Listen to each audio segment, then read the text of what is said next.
Good afternoon, ladies and gentlemen. I am Nirav, moderator for this conference. Welcome to the conference call of Finolex Cables Limited, arranged by Concept Investor Relations to discuss the Q4 and FY21 results. We have with us today Mr. Deepak Chhabria, Executive Chairman, and Mr. Mahesh Viswanathan, Chief Financial Officer, Finolex Cables Limited. At this moment, all participant lines will be in listen-only mode. Later, we will conduct a question and answer session. At that time, if you have a question, please press star and 1 on your telephone keypad. Please note that this conference is being recorded. I would now like to hand the floor to Mr. Mahesh Viswanathan. Thank you, and over to you, sir. Thanks, Nirav. Good afternoon, everyone. And from Finolex's management, a warm welcome to all of you who have made it convenient to join this call. Before we get into the Q&A session, I would like to take some time to give you a brief on how the quarter 4 as well as the whole year went. As you all know, right from August, September last year, things had started looking up and the market was beginning to come back. And that was seen in our performance in quarter 2 and more so in quarter 3. That trend continued in quarter 4 as well. We had in the quarter 4, our revenues went up by close to 41% when you compare it with corresponding quarter of the previous year, and by about 11% when you compare it with the immediately preceding quarter, which is the December quarter. Margins remained stable. Our gross margin was about 26% during the quarter, and for the full year also remained at 26%. This is slightly lower than what we recorded in the previous year, but I had also explained this gap in the earlier calls. This was a result of how we treated the certain scheme payments which were made in the earlier periods basis performance, whereas this year, because of the pandemic, we had decided to give those monies right on the invoice itself. So the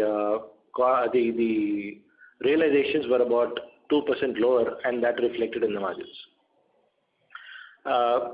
In the last 2 quarters especially, we had seen commodity prices spiraling upwards, not just metals, but polymer and everything else that goes into the making of our products. And consequently, we had to revise prices upwards several times. In the full year 2020-21, we had to change prices almost 12 times during the year. The prices were revised with a slight lag, so that also had a small influence on the margins that were made.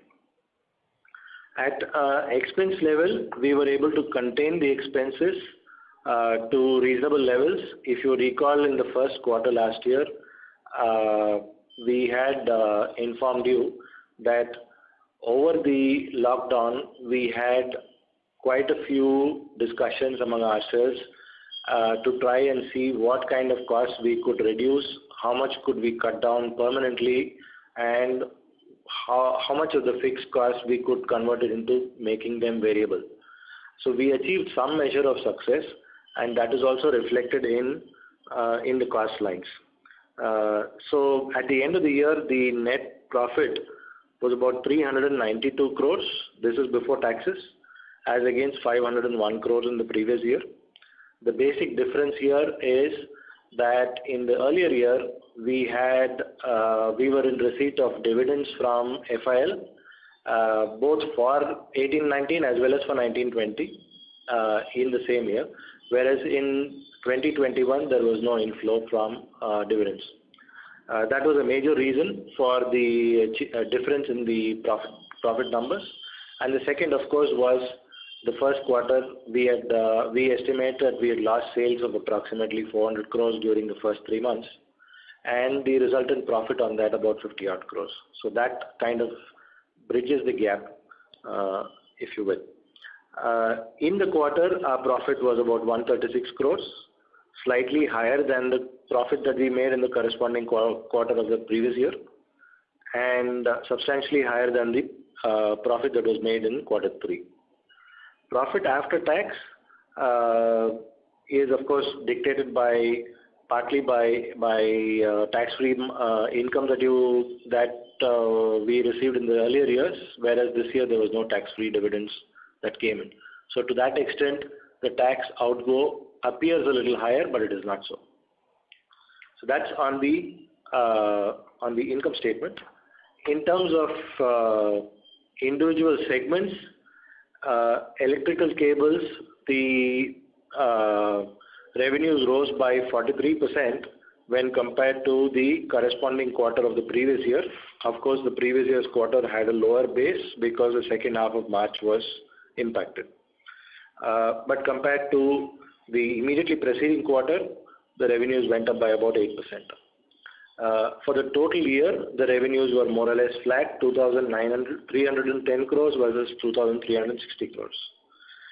Communication cables seems to be turning around the corner now.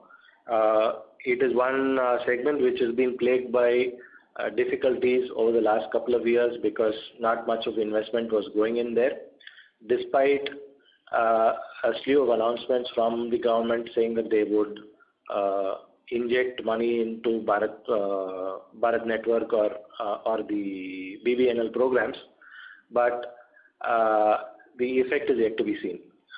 Currently, we are seeing some tenders coming up, and hopefully those will show up in the revenues in the future quarters. As far as margins from the segments were concerned, electrical cables, we've been able to go back to our traditional margin levels of 17 and 18%. So in the quarter, our margin was about 18%, and for the full year was about 15% compared to 16% last year. Other items that I would like to highlight briefly are in terms of if you look at the balance sheet, you would see that the inventories are slightly higher. This is mainly the impact of higher input costs. As you might be aware, copper, for instance, which was trading at about 4,500 LME in September, October, was trading at close to $11,000 in March. And similarly, with polymer also, the prices had increased. Subsequently, they started to come down, but the impact was felt in the month of March. So the inventories are slightly higher, and it will be our endeavor to get them back to normalcy quickly. In terms of cash positions, we are slightly better than last year. Last year, we closed the year with about 1,236 crores of liquid resources, and that has changed to about 1,341 at the end of March this year. Beyond this, there is not really much to talk about in the balance sheet. The numbers are fairly self-explanatory. The segment others, we have seen substantial growth in that in percentage terms, and in value terms, we have crossed 114 crores at the end of the year. Could have been much better had the first 2 months not been what they were.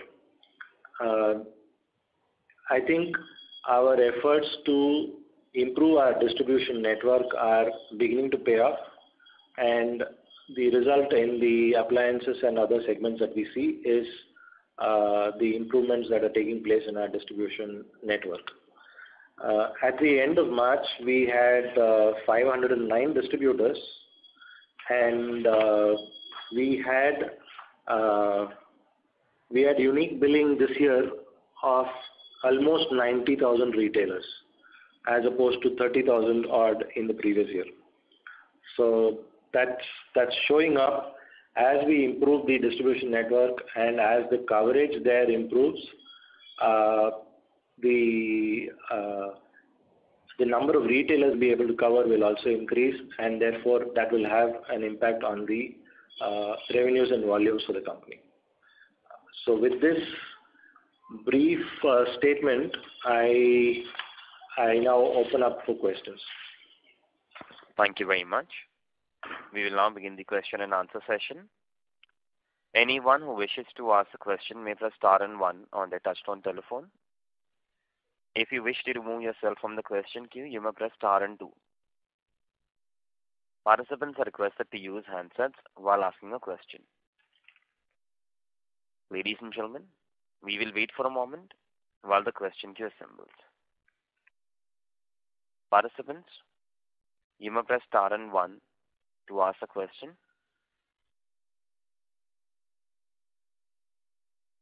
The first question is from the line of Mr. Rahul Agarwal from InCred Capital. Please go ahead. Yeah, hi, good afternoon. Thanks for the call. Just 2-3 questions. So firstly, on the demand side, if you could throw some color on, how does the demand look for the year? Obviously, we have ended the first quarter as well. So across your segments into electrical cables, auto, agri cables, optical fiber, non-optical fiber, communication cables, and FMEG, if you could just throw some light there, please. Thank you. That's the first question. You're talking about going forward, right? Just the year, yeah, fiscal 22, yeah. Okay, I think the revival of the economy would again depend on how we are able to contain the growth of corona and how quickly different sectors open up. As we spoke, at least in Maharashtra, April, May and partially June also was we were all under lockdown.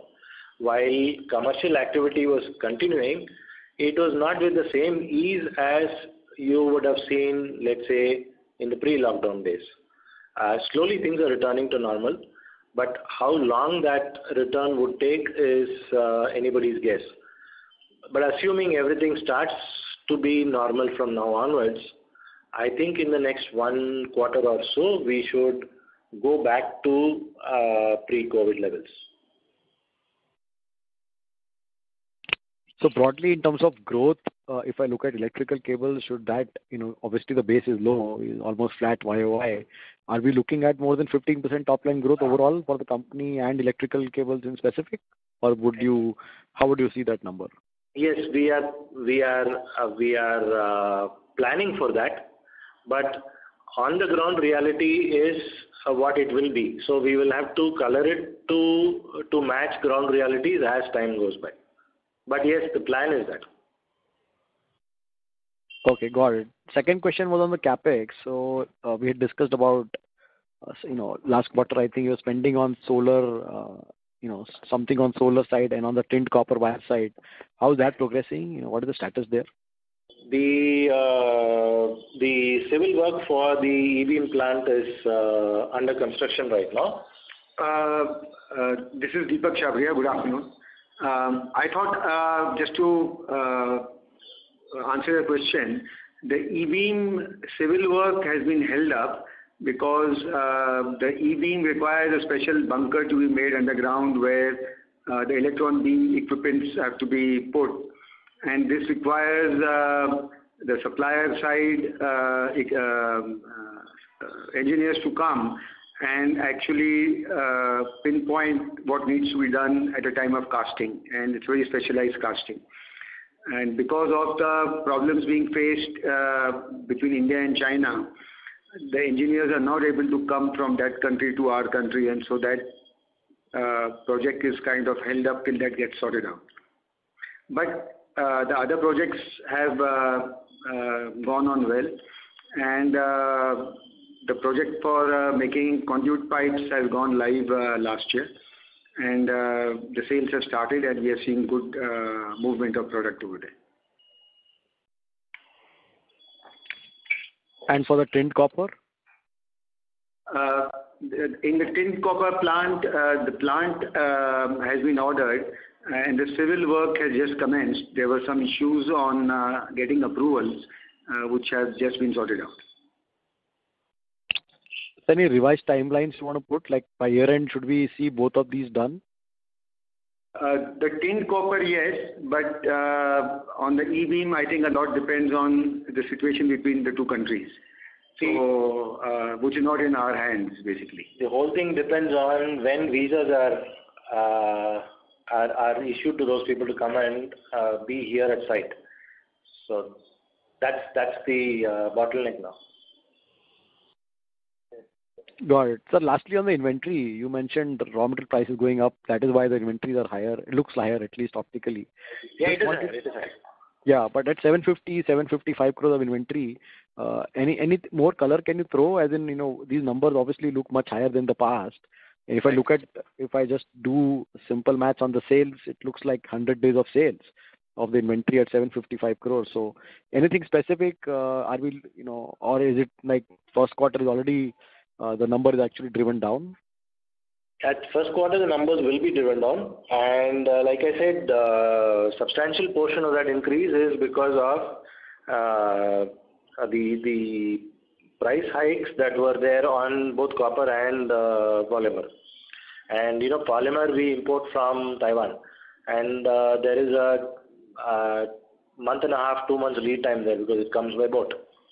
So what we had bought and placed orders in the month of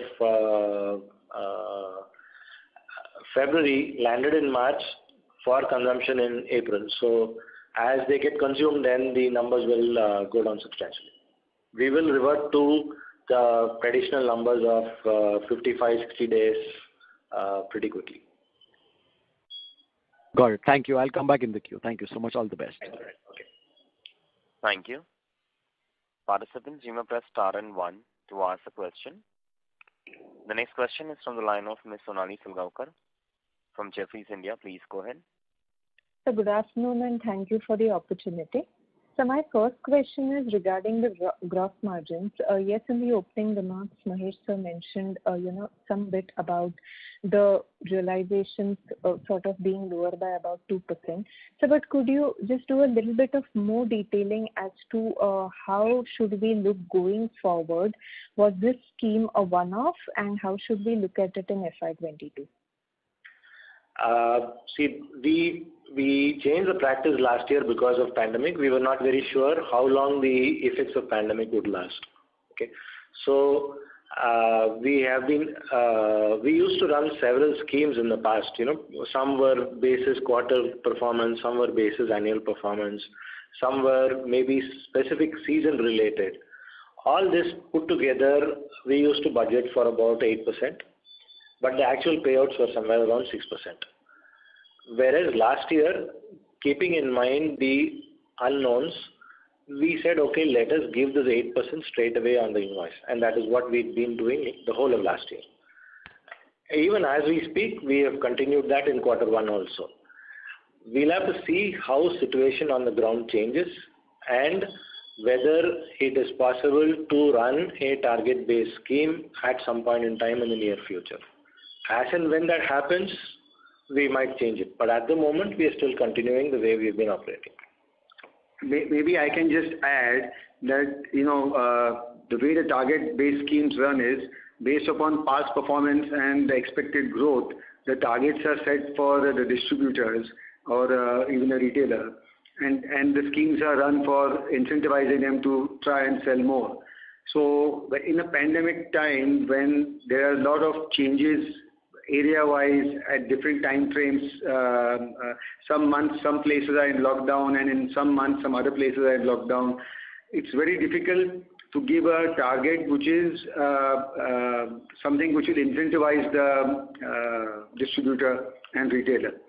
If we give high targets, it may in fact be adverse to them. They may not want to buy our products and actually sell it forward. So to remove all that and to actually keep them happy, we stop all schemes that let the sales happen based upon actual market conditions and the demand in the market. And we wouldn't want to link their earnings on that. So once the pandemic stabilizes, we will go back into target-linked schemes. Got it, sir. Then, if I may confirm, this 8% is the discount that we provide on the actual invoice? Yes, that is given on the invoice itself. So the realization gets reduced by that number. Understand. So we have switched temporarily from the target-based scheme to actual invoice-based scheme till the pandemic is in view. So the price is reduced by that number, no? Understand, sir. So my second question is regarding electrical cables. As you rightly mentioned, we have gained pretty much on the margins over there. So would like to understand what is our current B2C mix in electrical cables, and broadly what will be the end user segments. And just as an extension, are we seeing any revival in the construction or housing activity? Because that is where I think we have a good ground in terms of B2C wires and cables. Our B2C, composition, that has not changed much. Bulk of the sales are still through the channel, especially in electrical wires. There is a small portion of power cables which might go directly to the end user, but large part of the electrical cables is going through the channel. There is auto cables which goes directly to the end user, but that is maybe about 12 to 14% of the total values there. Got it, sir. And overall, our mix for B2C is about 65 to 70% is B2C? At the company level. And in electrical, if I may ask? It will be slightly higher, maybe about 70%. Got it, sir. So the third question is regarding communication cables. This year, of course, for the reasons, even because of the fiber prices, etc., the margins were quite lower for the full year at about 2 to 3% EBIT margin. Right. Going forward, how should we look at the margin structure? Because, at the peaks, we have seen about 11-12%. Steady state levels were somewhere about 9 to 10%. So going forward, do we foresee to gain back those margin structures? I think at the moment, if you ask me, today's prices are still depressed. Okay. But I can add that if you are talking a little long term, with 5G which is coming in the country, there is going to be a huge demand for fiber optic cables and fiber itself, because the cell sites will go at least 300 times more in terms of deployment all over the country on such a large base. So the minute 5G starts roll out, we will see a good business in fiber and fiber optic cables. We are also, at least our partners tell us that they are already seeing that the fiber prices are beginning to firm up overseas. So that transmission from overseas to India will probably take another quarter or so. But yes, at some point in time, the margins are likely to climb back. Got it, sir. So, and also for the new products, we have seen now 2-3 quarters where we are in the positive territory for the EBIT margins. So what is our vision over there? What kind of sales do we want to cater to in that segment, and broadly the margins, what are we targeting? Okay, this year the margins have been positive, but then the fact is that we have not spent much on advertisement which have gone and hit those segments. Yeah, therefore it is positive. But if you recall our past conversations, I have always maintained that at our current cost structure levels, and if we want to spend the kind of or provide the kind of advertisement and other outdoor support, then break even would be somewhere around 140, 150 crores. And our ambition, like we've always stated, is to quickly grow it to a 500 crore business. Because at that level, then we can bring manufacturing inside. Got it. So currently, 100% is outsourced? Currently, switchgear is part. Some of the switchgear SKUs are made in-house. Some of the switch SKUs are made in-house, but lamps, fans, and water heaters are sourced. Got it, sir. So, and very last question from my side. The capex in terms of quantification, do we still stick to rupees 2 billion over the next 18 months? Yes.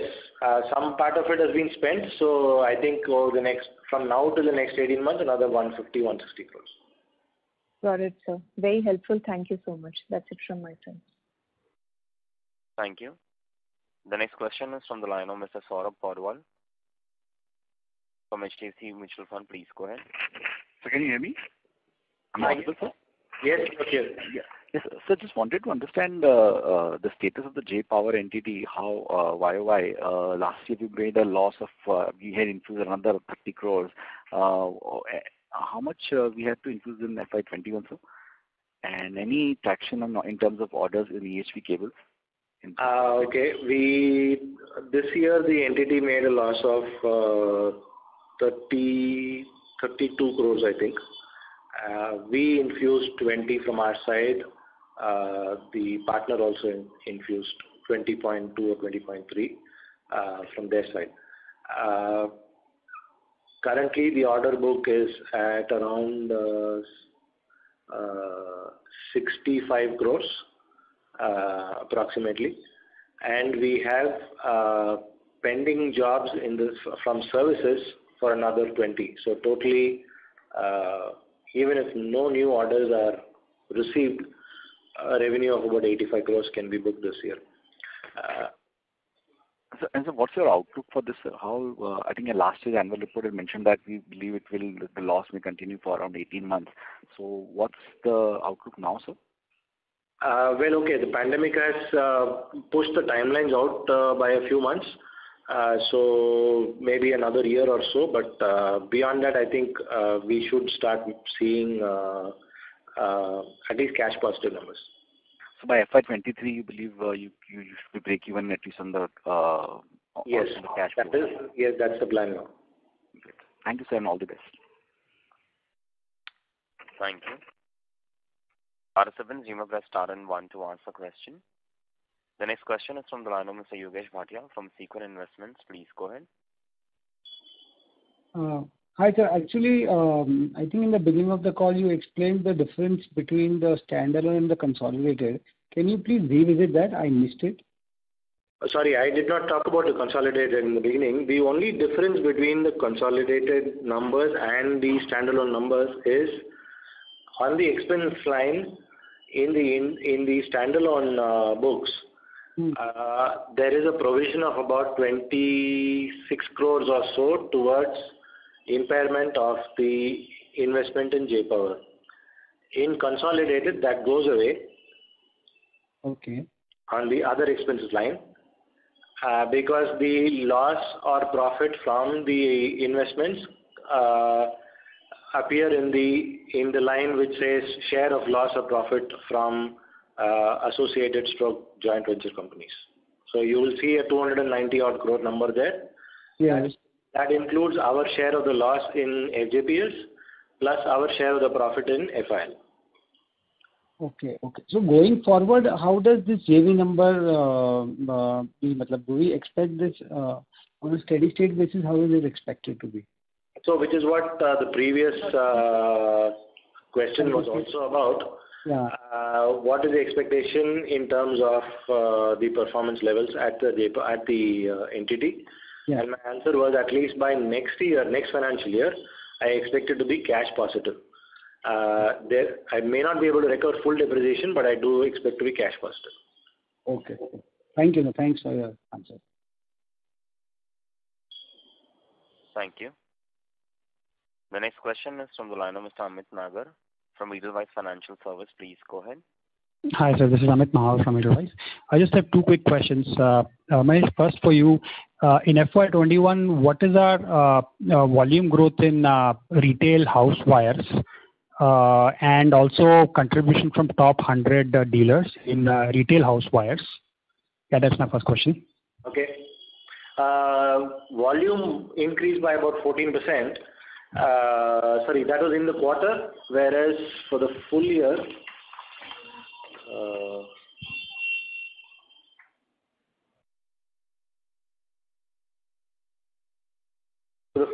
it was more or less flat because you're comparing a 9.5-month year versus a 11.5-month year. Yeah, fair. And contribution from the top 100 dealers only in retail house wires? I will have to come back to you on that. I don't have that figure with me on the top. Okay, fair point, Mahesh. Second question is maybe with Mr. Sabria. I think in terms of our capital allocation and business expansion, You mentioned about CapEx for 18 months, but next 2-3 years, what is going to be the bigger game plan in terms of expansion? Because generally we've been very prudent, and if I can use the word prudent, in expanding capacities and in wires. But any thought process we have how we'll use the balance sheet or cash that we have in the next 2-3 years? Yeah, thank you. We have regular expansions on the normal product lines, let's say like house wiring. In fact, we have an expansion program on in Goa as well in the Urse plant. Equipments have come, and in fact they are under installation, and we expect their expansion to be complete by November. So that's a standard expansion which we do year on year. We've also expanded capacity in LAN cables. We've grown pretty handsomely there in the last couple of years, and we are doing regular expansions there. And one more expansion is underway, which is coming nearing completion. We started a new product line, which is the electrical conduits. We set up the plant in Goa, and we are trying to cater to the south because in a conduit the freight cost is high. And once we find that the acceptance of our product is good, we will also like set up a plant at Roorkee to cater to the northern region, and then maybe probably also at Urse or Pimpri for the western region. So we have those plans in mind for the next 3 years.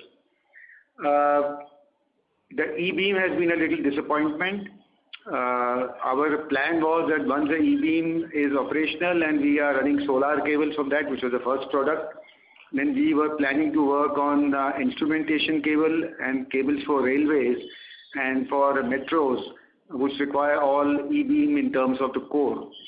So those plans are kind of held up, but I hope the matter is sorted out with China and India, and we are on stream to go forward with those kind of expansion plans.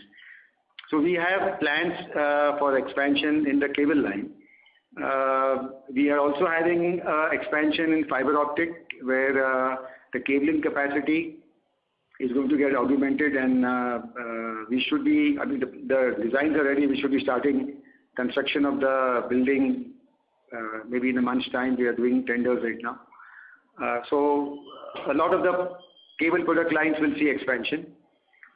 In the new products, we are trying to, like Mahesh explained earlier, once we get a certain turnover, we would like to set up the plants, because we don't want to source it. We want to control the quality, and with that comes the R&D and innovation.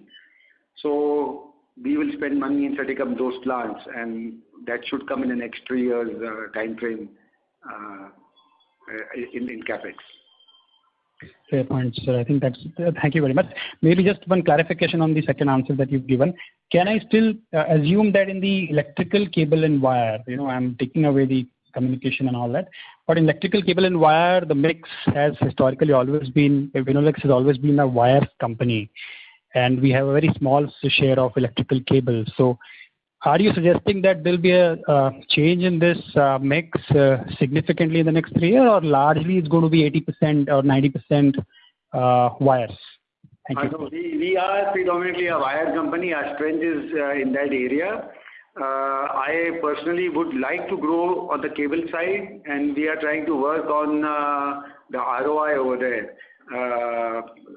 I mean, to be honest, there's some work that needs to be done, and once we achieve certain numbers, then we would like to expand on the cable side as well. But we are working on that. Fair point, sir. Thank you and good luck. Yeah, thank you. Thank you. Participants, you may press star and 1 to ask a question. The next question is from the line of Mr. Karan Agrawal from Tusk Investments. Please go ahead. Hello. Hi. Hello. Hello. Hi. Good afternoon, everyone. Thank you for taking my question. So my question is along our wires and cables business. We are actually a firm based out of Kolkata. So we did our channel checks in East India, and we came to realize is that Finolex over the past 2-3 years have not been aggressive in terms of sales. For example, we spoke to a number of developers. They told us that Finolex is not being that aggressive. The sales staff isn't being prompt, isn't calling them, isn't pushing their products. During, say, 5 to 10 years back, Finolex was the cables and wires company in India. People used to say cables matlab Finolex. So what steps are we taking to change the perception of the market, so that developers start taking our products again? Thank you. I think we are, like we said earlier, more in wires than in cables.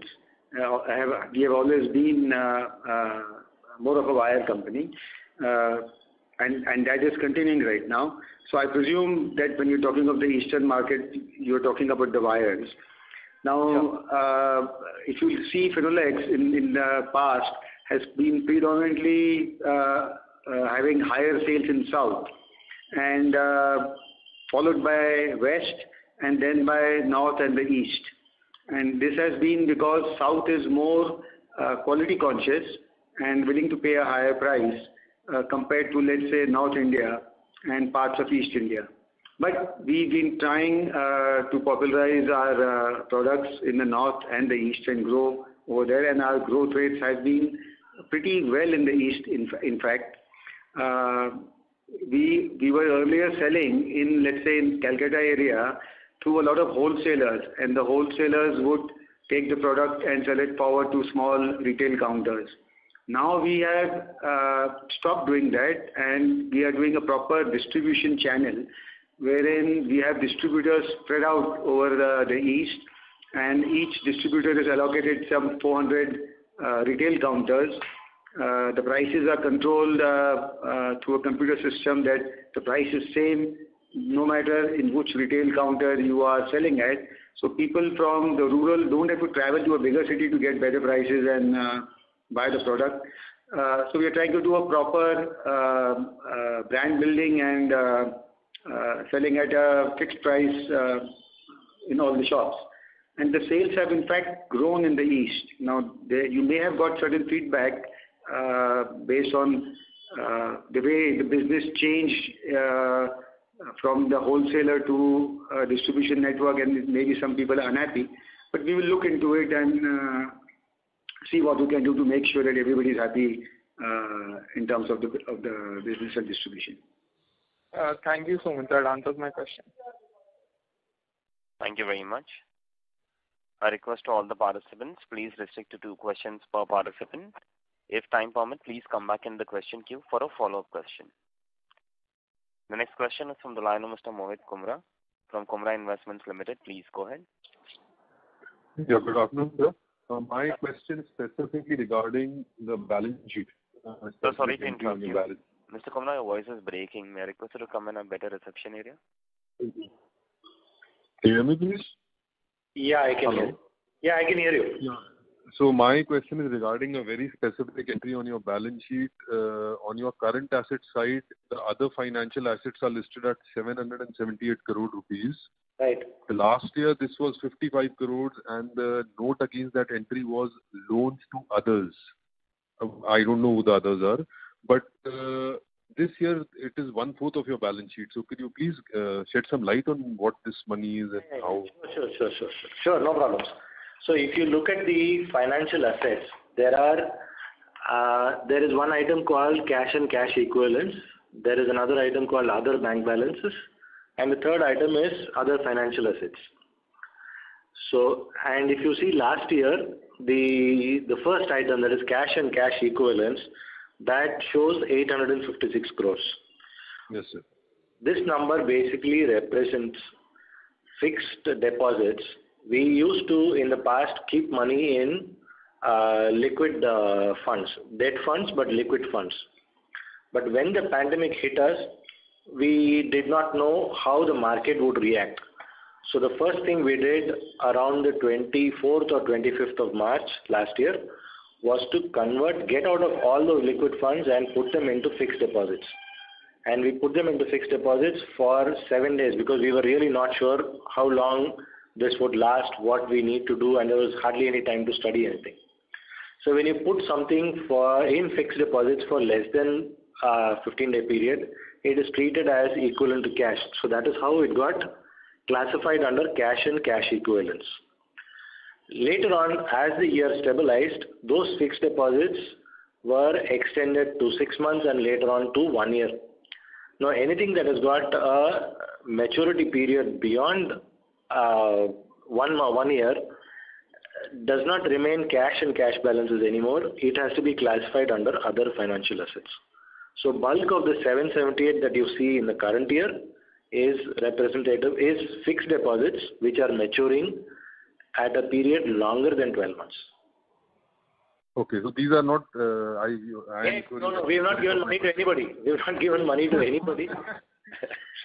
So that is my first question. My second question is that it's only a matter of classification under the Ind AS rules. That's all, nothing else. No, you can understand loans to others case. I understand. Anyhow, let's go to the next question. My next question is that you have about 1,300 crores of cash on your books. Right. And is this really necessary to have that much of cash? I mean, you are dragging down your ROEs. Your investors are happy but not that happy. Any idea to? Do you ever focus? Are you an ROE focused company? Like, do you want to increase your return on equity, buybacks, special dividends, something? Okay. The money is being retained because we are constantly looking for assets to buy. When I say assets, I'm talking about other businesses that we can take over and run. And we've been doing this now for close to more than 2.5 years. We have not found the right target as yet, or when we found the right target, the prices were not okay. So this money is basically kept as a fallback for an acquisition. And there is no addition to cash, basically. Just So this is the reason why it has been kept there. There would have been an addition to cash had the inventory levels remained same as last year, but unfortunately that went up. Thank you for the answer. Thank you. Thank you. The next question is from the line of Mr. Devansh Nigotia from Simple. Please go ahead. Sir, thanks for the opportunity. Sir, just in the earlier comment you highlighted a bit on the opportunity in the communication cable. If you can just throw some more soft points on how the unit economics will be in comparison to 4G and 5G, as in how much does the opportunity size increases? That's the first question. It increases up to 10? No, cell side for 3 to 4 times. And the fiber device comes down, and every cell site is connected underground by fiber. So the fiber consumption goes up by factor of 3, 4. Yeah.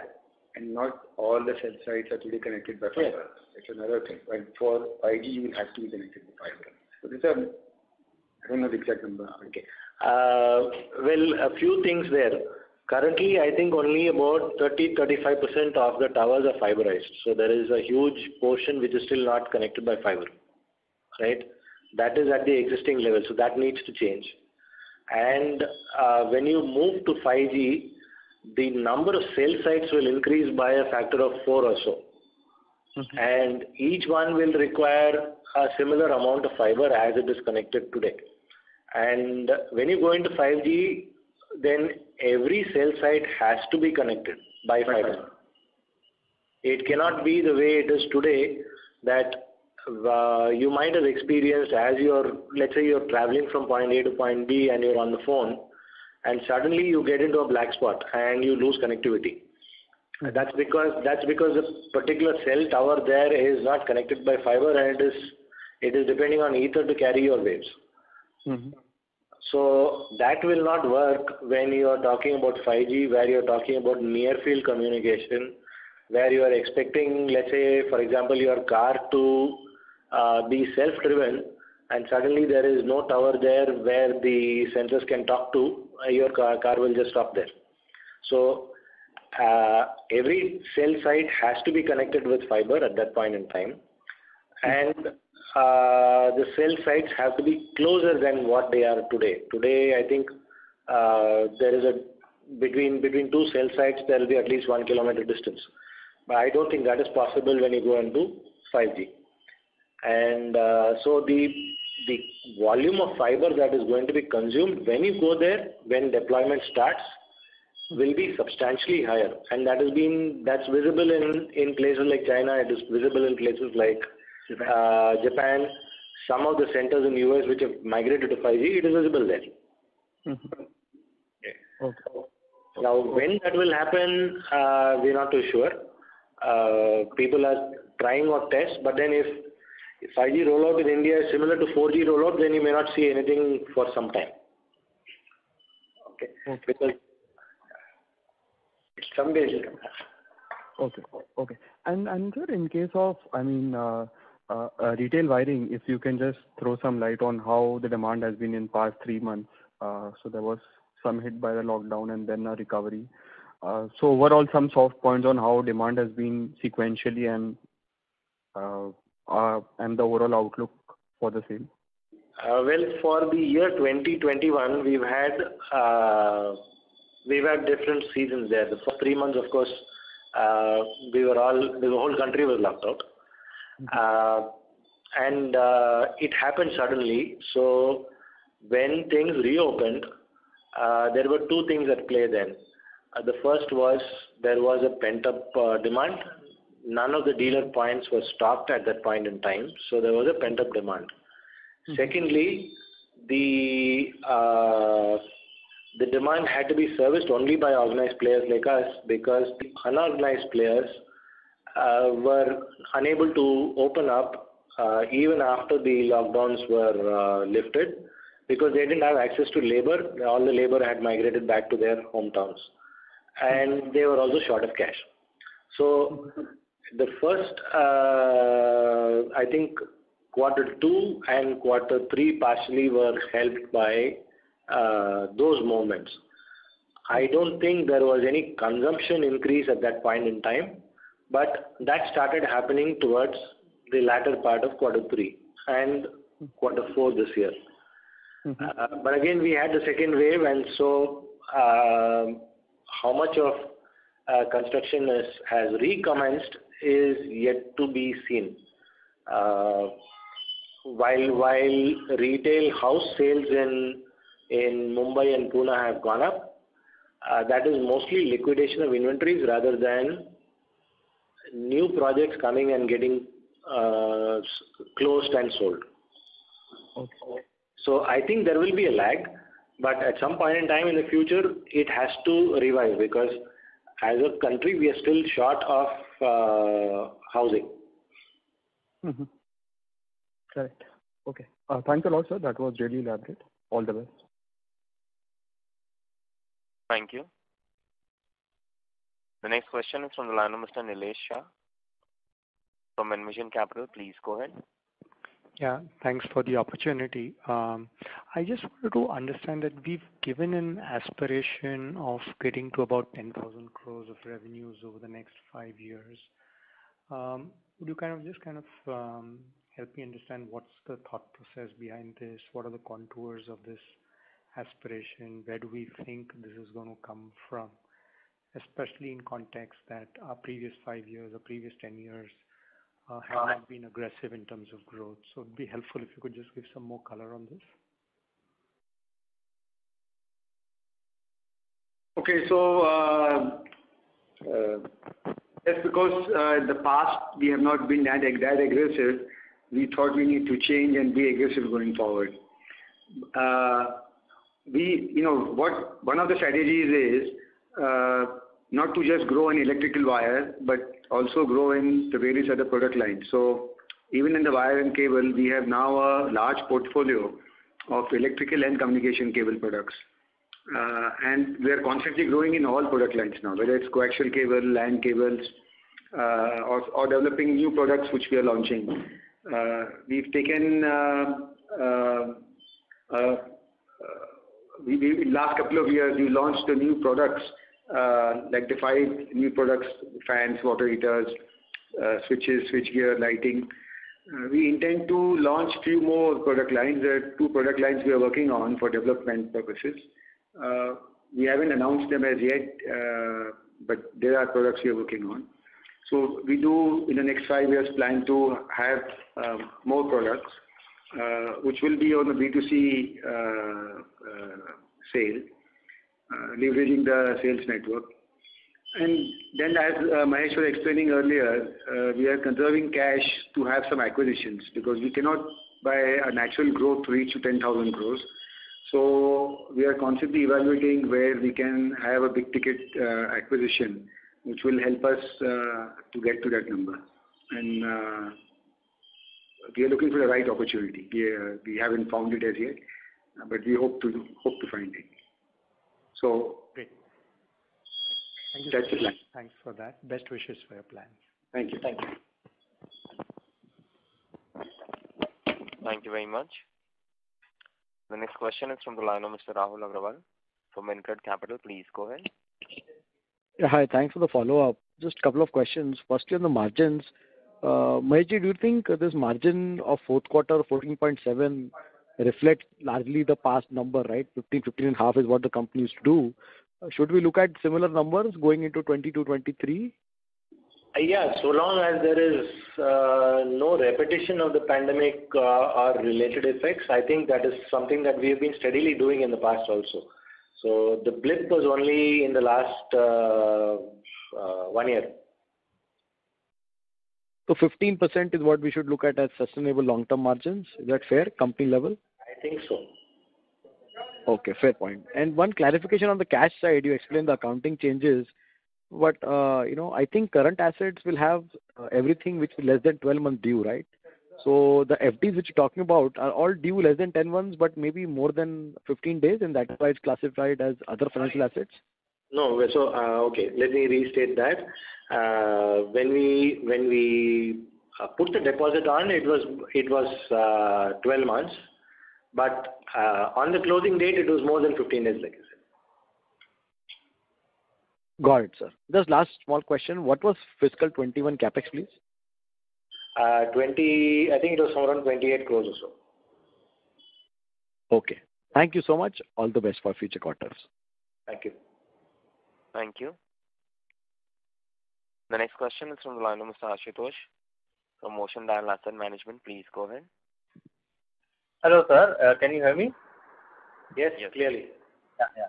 So you just mentioned about the EBITDA margins expectation at around 15%, but wouldn't the commodity increase play its part in the first half of this year? And maybe 15% kind of margins would be sustainable from next year, and this year may not be the year where we might be able to do 15%. Would that be a fair thought process? Or see, our aim has always been to pass on any input cost related change to the market, either way, whether it goes up or goes down. And there might be a small lag. The lag is longer when there is a price increase, and lag is really short when there is a input cost reduction, because that's the way the market works. But when you take it on a longer period average, like a year, it should even out. So I think it is doable. It may be a little bit of a stretch, but it is still doable. It is not something that we have not achieved in the past. Okay. And also on the volume growth, you mentioned, although you would want to grow at around 15%, but given that the first quarter of this year, as was the case of the first quarter last year, being slightly, not the way we wanted. So do you think that 15% is easily achievable, or the volume growth for the year would be more realistically around 10-11% for us for 21? Again, it depends on how things change going forward. Let's say you can have multiple scenarios. You can think of a scenario where this is the end of pandemic. Ladies and gentlemen, please stay connected. Line for the management got disconnected. Participants, please stay connected while we rejoin the management back to the call.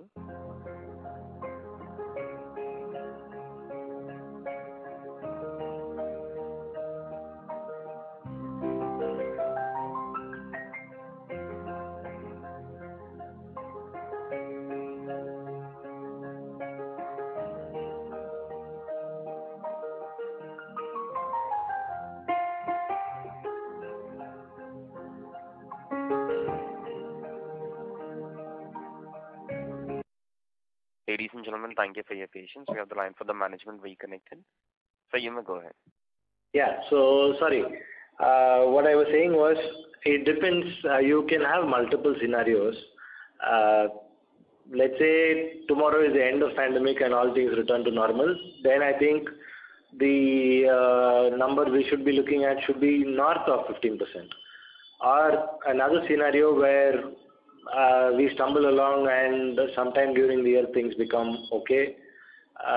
Maybe 15% could be a little bit of a stretch.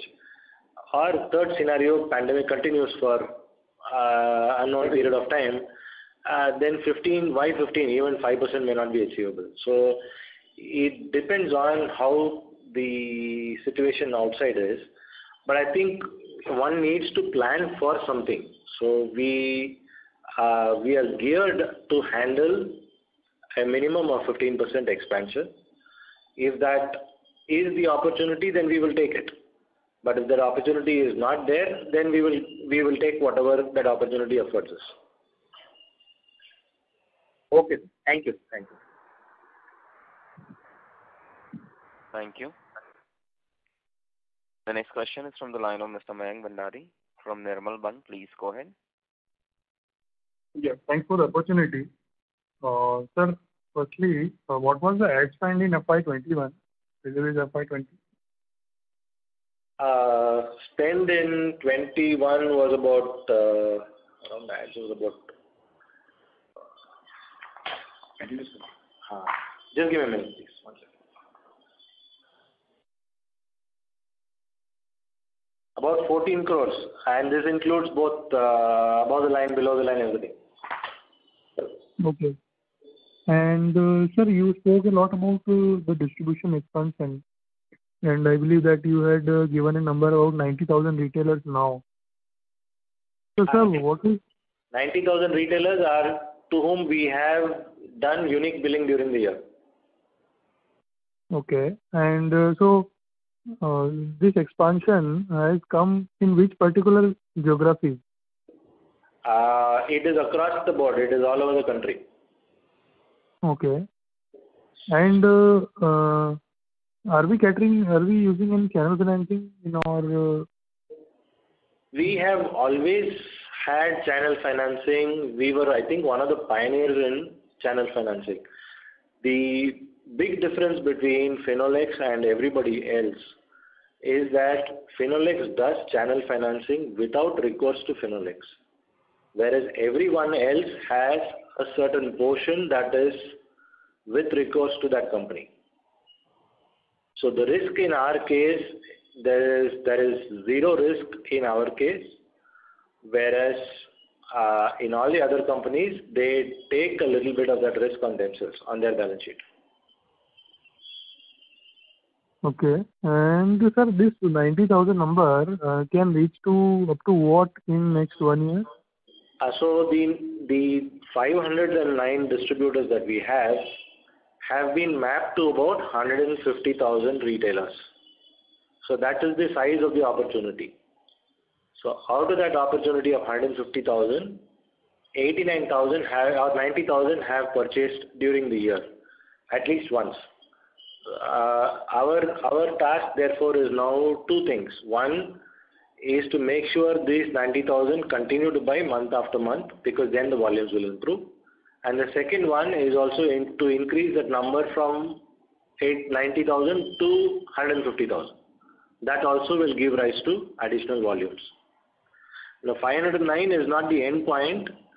We took a target of 500 distributors at a certain point in time about a year and a half ago. So we said by 1 year from now we should be at 500 distributors, and each distributor, when we did the math, we found that they need an average of 280 to 300 retailers to service to generate an ROI that would make them happy. So that's how that number came about. So we said 500 distributors and 150,000 retailers, that should be our first target.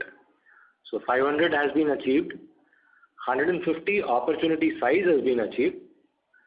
In terms of actual sales, 90,000 have purchased from us. So like I said, the task is to increase that 90 to 150, and secondly, to make sure that this 90 or 150 buy regularly from us, because that will be repeat business coming month after month after month. Okay. Okay. Sir, this 90,000 number that you have given, and you're telling that 1,50,000 will be in future. So we are expecting at least a growth of 20-30% based on that? No, let's say today I am a retailer. I have been used to buying from you for the last 12 months. So I am part of that 90,000. Okay. And also another retailer who's buying it from you for the first time. I may buy from you in April, or I may buy from you in September or October or whenever. So it is not a simple calculation, 90 going up to 150, therefore the number going up by 25%. But yes, volumes will increase. And sir, out of your 500 distributors, how much will be exclusively for FMEG business? I think all of them are working on all the product lines. We had initially not sent wires through them, but now that also, wires also they are selling. Okay. And last question, sir, what is the sell through e-commerce? Do we have any sale from e-commerce? We have very negligible numbers. We are on Amazon. We are talking to a few others also, but the numbers have not climbed substantially. They are very, very small at this point in time. Thank you, sir. That's it. Thank you. The next question is from the line of Harshit Bambani from Locus Investment. Please go ahead. Yeah. Thank you, sir. Just missed the FY21 capex numbers. Could you just repeat that number? Thanks. That was about 28, if I'm not wrong. Yeah. Thanks, sir.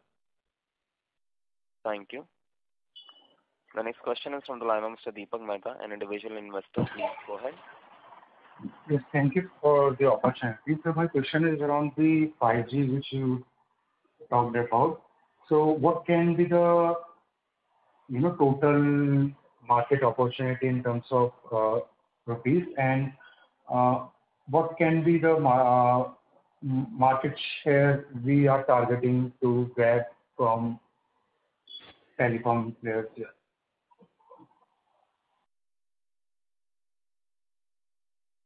How do we say that?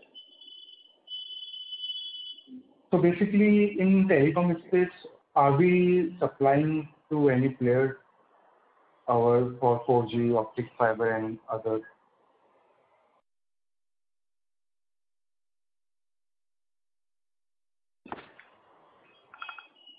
I think it's a little early to give out a number there, because it will depend on when the rollout happens. It will also depend on what the license and spectrum fee are for those airwaves, because if the entry costs are so high, then not many people might participate. So one really doesn't know about it. I think what we are trying to say is companies like Airtel or Jio, they're talking about bringing 5G sometime in the near future. So when they are ready to get in, we are ready to provide the fiber as well as the cables to them. We are increasing our efficiencies on the draw towers. We are working on increasing the capacity there. And as we see demand for, or as we see the deployment coming nearby, we could invest in additional draw towers to supplement the fiber availability from our side. But to put a number now, I think I'll be just making a wild guess. Yes, sir, got your point. So right now we are already supplying fiber cable to Jio and Airtel. Right, we are. We supply certain designs of fiber, certain designs of cable to Jio. We are supplying various designs to Bharti. We are supplying to Tata Sky. We had been supplying to Vodafone. Their demands have come down now, but they are still our customer. And we are also supplying to VSNL. So we supply to all the major telecom service providers. Okay, sir. And all these three are, I think, doing testing for 5G. So in further testing, are we involved as a supplier, or if you have anything on this? Thank you, sir. That will be my last point. We are not involved in the 5G part because the fiber designs will remain the same. 5G has to do with development from their side. But we are involved with fiber to the home designs, and we've developed a lot for our customers where there is a rollout happening where the fiber comes right into the home. So those kind of developments we are involved as a partner with telecom vendors. Okay, thank you so much, sir. Best of luck for the coming quarter. Thank you very much. Ladies and gentlemen, that was the last question for today. I will now hand the conference over to Mr. Mahesh Viswanathan for closing comments. I'll keep it brief. Thanks, Nirav. Thank you, ladies and gentlemen, for participating in today's call. I hope we've been able to satisfy you with the answers that you were looking for. Thank you once again. Thank you very much. If you have any further queries. Oh, we lost him again.